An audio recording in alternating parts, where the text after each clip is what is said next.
Strategy केलेली होती finally ती लोकांनी बघितलेली आहे आणि वैभव ट्रोल झालेला आहे आणि हीच गोष्ट अभिजित इकडे डिस्कस करताना दिसते। चला तर बघूया तो काय सांगतोय। तर इकडे हे सगळेजण गार्डन एरियामध्ये बसलेले असतात। तर इकडे सूरज म्हणतो की वैभवला लय मोठा चान्स होता की अरबाजच्या हातातून बॉस गेला, कारण वैभवकडे आर्याने पिशव्या देखील दिलेल्या होत्या, पण त्याने केलं का ते, तो त्याच्याकडे गेला का, असं सूरजचं म्हणणं असतं।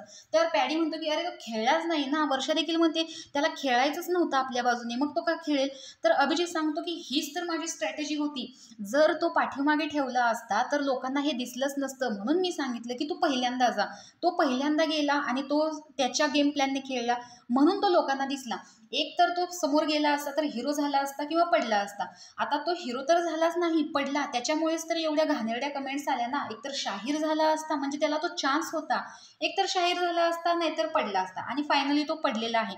तेच मी तुम्हाला समजावण्याचा प्रयत्न करतोय की त्याला जर एक्सपोज करायचं असेल, त्याची काय किंमत आहे ती जर दाखवायची असेल तर त्याला समोर ठेवा, त्याला पाठीमागे ठेवू नका। जर पाठीमागे ठेवलं तर तो वाचवण्याचा प्रयत्न करेल स्वतःला, आणि त्यामुळे त्याच्यावरती ब्लेम येणार नाही। त्यामुळे पहिल्यांदा खेळायला पाठवून त्याला एक्सपोज करण्याचा प्रयत्न करायचा, आणि तेच लोकांनी बघितलं म्हणून एवढ्या घाणेरड्या कमेंट आल्या आणि त्यामुळे तो एवढा हादरलेला आहे। तर अभिजितने हा प्लॅन केलेला होता आणि फायनली तो प्रेक्षकांनी बघितलेला आहे, आणि पॅडीला कळत नाही, त्यामुळे अभिजित पुन्हा पुन्हा समजावण्याचा प्रयत्न करतो। तर खरंच जसं जय दुधाने सांगतो की अभिजित हा डोक्याने खेळतोय, तसंच काहीसं इकडे चित्र दिसतंय की तो सगळ्यांना सांगतोय तुम्हाला जर कुणाला एक्सपोज करायचं असेल टीम ए मधल्या तर त्याला पहिल्यांदा खेळायला पाठवा। तर अशा प्रकारे अभिजितची स्ट्रॅटेजी आहे ती सक्सेसफुल झालेली आहे। तर तुम्हालाही त्याची स्ट्रॅटेजी आवडली की नाही कमेंट बॉक्समध्ये नक्की सांगा, आणि अशाच बिग बॉसच्या अपडेटसाठी आपल्या चॅनलला सबस्क्राईब करा। तोपर्यंत बाय।